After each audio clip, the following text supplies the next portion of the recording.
பார்த்தேன் செய்தியில். அது ஒன்றும் பெரிய குற்றம் இல்லையா? அரசே விற்கிது, அப்புறம் என்ன அரசு மருத்துவமனையில் குடிக்கிறதுல என்ன இருக்கு? எல்லாம் குடிங்கன்னு தானே விற்கிது. இதை சொல்றதுக்கு யார் நடவடிக்கை எடுப்பா சொல்லுங்க? நடவடிக்கை எடுத்தா வியாபாரம் குறையும், பரவாயில்ல. பொங்கலுக்கு பணம் கொடுக்க முடியாது. அரசு அங்கீகரிச்சு மதுவை வித்துட்டு இதை போய் பேசிட்டு இருந்து இது என்ன நடவடிக்கை எடுக்க முடியும்? என்ன நடவடிக்கை எடுக்க முடியும்? குடிச்சுட்டு போதையில போட்டு போயிட்டாங்க, சுத்தம் பண்ணிட்டு போயிருந்தா தெரியாது.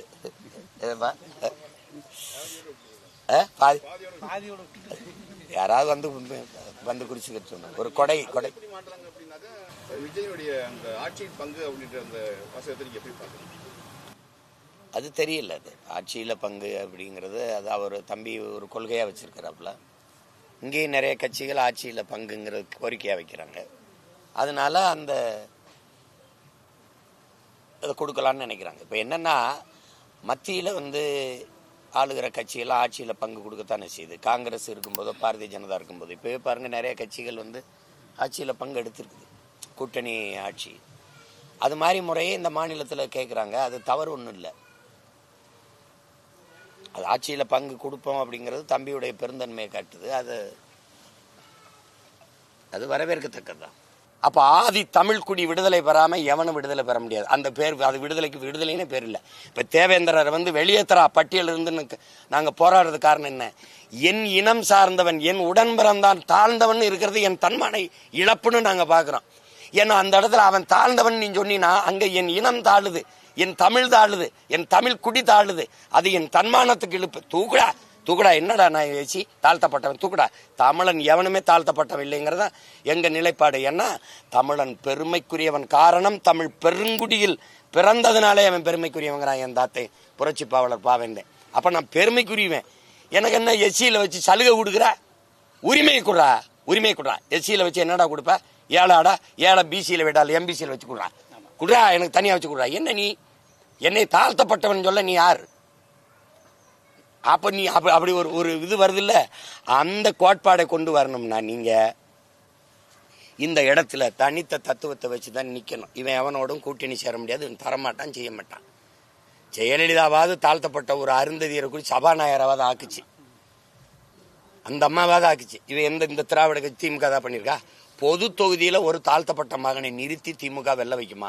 வென்றுகா? இல்லை எங்கள் அண்ணன் திருமாவளவனே நீங்கள் பொது தொகுதியில் நில்லுங்க, நம்ம வேலை செஞ்சு வெல்லுவோம் அப்படின்னு ஏதாவது சொல்லுமா? அந்த திமுக சொல்லுங்க. கம்யூனிஸ்டாவது ஒரு தடவை அந்த மாதாவரத்தில் ஒருத்தரை நிறுத்தி வெல்ல வச்சிச்சு. தலித்து எழில்மலையை கொண்டு திருச்சியில் நிறுத்தி ஜெயலலிதா அம்மா வெல்ல வைக்கிறாங்க. திமுக என்ன பண்ணிச்சு தெரியுமா? எங்கள் அண்ணன் பெரம்பலூர்ல இருந்தாப்புல ராசா வெறும் பறையர் ரோட்டில் தான் வென்றாரு. அவரு எல்லாரும் போட்டு தானே வென்றாரு. அப்போ என்ன பண்ணிருக்கோம்? பொது தொகுதியாக மாறும்போது ராஜா நீ அங்கேயே நில்லுன்னு சொல்லியிருக்கணும்ல. எல்லாரும் போட்டு தானே வென்றாரு. எதுக்கு நீலகிரியை கூட்டிட்டு போன? ஏன்னா நாங்க எங்க அண்ணனை தமிழனா பார்ப்போம், நீ தாழ்த்தப்பட்டவனா பாக்குற. இப்ப சிக்கல் புரியுதா? அதனாலதான் இந்த நிலையை நாங்க மாத்தணும்னு நினைக்கிறோம். அப்ப இவங்களோடலாம் சேர்ந்து இந்த வேலையை செய்ய முடியாது, தனிச்சு நின்னாதான் செய்ய முடியும். இப்ப பாருங்க, இந்த தேர்தலையும் நான் எல்லாருக்கும் இடம் கொடுத்துருக்கோம். நீங்க போடுங்க, போடாம போங்க. எங்க கிட்ட சாதி பார்த்துட்டீங்கன்னா என் தத்துவம் செத்து போயிடும். மதம் பார்த்துட்டீங்கன்னா போயிடும். நான் முன்வைக்கிற அரசியலை தான் நீங்க பார்க்கணும். நாங்க எடுத்து வைக்கிற கருத்தை தான் பார்க்கணும், அதை தான் பார்க்கணும். அதை விட்டு இவர் என்ன ஆளுக, இவர் என்ன மதம், என்ன சாதி, இதெல்லாம் பார்த்தா அதுலதான் இந்த நாடு நாசமாய் போய் கிடக்கு. கொஞ்ச நாள் சாதியில நின்று சாதிச்சவர்த்தனை சொல்லுங்க. சாதியில நின்று சாதிச்சவர்த்தனை சொல்லுங்க. திருப்பி அந்த திராவிட கட்சிகள்கிட்ட போய் 2-3 சீட்டுக்கு நம்ம நிக்கிறதை தவிர வேற என்ன இருக்கு? நமக்கு வலிமை என்ன இருக்கு?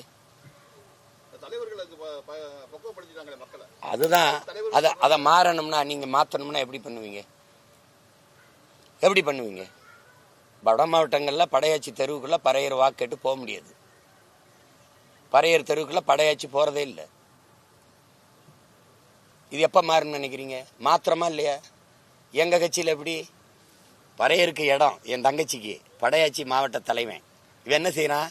தங்கச்சி வாடான்னு தெருவில் கூட்டி போறானா இல்லையா? போறான் பாருங்க. இங்க படையாட்சிக்கு சீட்டு தேர்தலில் நிக்க பறையூர் மாவட்ட தலைவரா இருக்கான். அண்ணே வானே தங்கச்சி வாடா அப்படின்னு தெருவுக்குள்ள கூட்டி போறான். அம்மா போடு என் தங்கச்சிக்குன்றான். மாறுதல். இதெல்லாம் சாதிக்கணும்னா அரசு அதிகாரம் கையில இருந்தா சாதிக்கும். அதிகாரத்துக்கு இப்படி போனாதான் பண்ணு. இப்படி போடுங்க. நீ குறுக்கு வழியில போய் இலக்க தொடுறதை விட நேர் வழியில மெதுவா போய் தொடுங்கிறான். நான் என்ன பண்ணப்போ என்ன பண்ண சொல்றீங்க? கூட்டணி வச்சு இப்ப இருங்க, கூட்டணி நான் வைக்கிறேன். கூட்டணி வச்ச எங்க அண்ணன் இல்ல கூட்டணி வச்ச எங்க ஐயா இல்ல கூட்டணி வச்ச கட்சிகள் உள்ள போய் சாதிச்சது என்ன? நீங்க கூட்டணி தலைவர், நீங்க கோச்சுக்கிறீங்களோ நான் ஏதாவது தவறுன்னு பட்டா கூட பேச முடியும். அமிங்கி போறதில்ல. உங்களுக்கு ஒண்ணு சொல்றேங்க, கூட்டணியில் இல்லாத எங்க ஐயா பெற்ற வாக்கு எங்க ஐயா ராமதாஸ், கூட்டணியில் இல்லாத எங்க அண்ணன் வைகோ பெற்ற வாக்கு, கூட்டணியில் இல்லாத ஐயா விஜயகாந்த் அவர்கள் பெற்ற வாக்கு, கூட்டணிக்குள்ள போய் பெற்ற வாக்கை எண்ணுங்க. என்னங்க வாக்கு குறைதா இல்லையா? அப்படி பேசாதீங்க. வளர்ச்சிங்கிறது என்ன நீங்க நினைக்கிறீங்க? வளர்ச்சிங்கிறது என்ன? ஒரு எடுத்தவொடனே இலையவட்டவொடனே பூக்கணும் காய்க்கணும்னு பேசிக்கிறீங்க. இந்த மாமரம் காய்க்கிறதுக்கு எத்தனை ஆண்டு எடுத்திருக்கோம்? கொஞ்சம் பொறுத்து இருக்கணும். நீங்க உடனே பூக்கணும் காய்க்கணும்ன்றீங்க.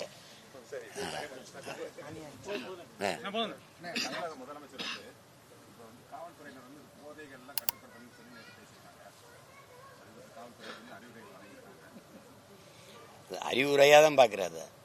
அது ஆக்கப்பூர்வமா இல்லை. நீங்க இவங்களுக்கு தெரியாம இது உள்ள வந்துச்சு. போதை விற்பனையே அவங்களுக்கு தெரிஞ்சுதான் நடக்குது. இது உங்களுக்கு தெரியாம அந்த கேள்வி கேட்குறீங்க. அவங்களுக்கு தெரியும்.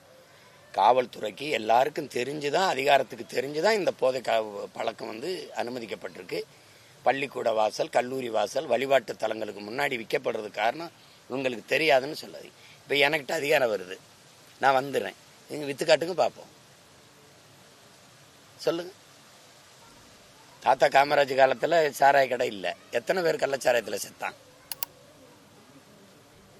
தலைவனுக்கு நோக்கம் இருக்கணும்ல. தலைவனே வியாபாரியா இருந்தா நீ சாராயம் விற்கிற, அப்புறம் போதை விற்கிறதுல என்ன பிரச்சனை? அதையும் சேர்த்து விற்கிற, அதுல என்ன பண்ண முடியும்? ரொம்ப நன்றி, மகிழ்ச்சி.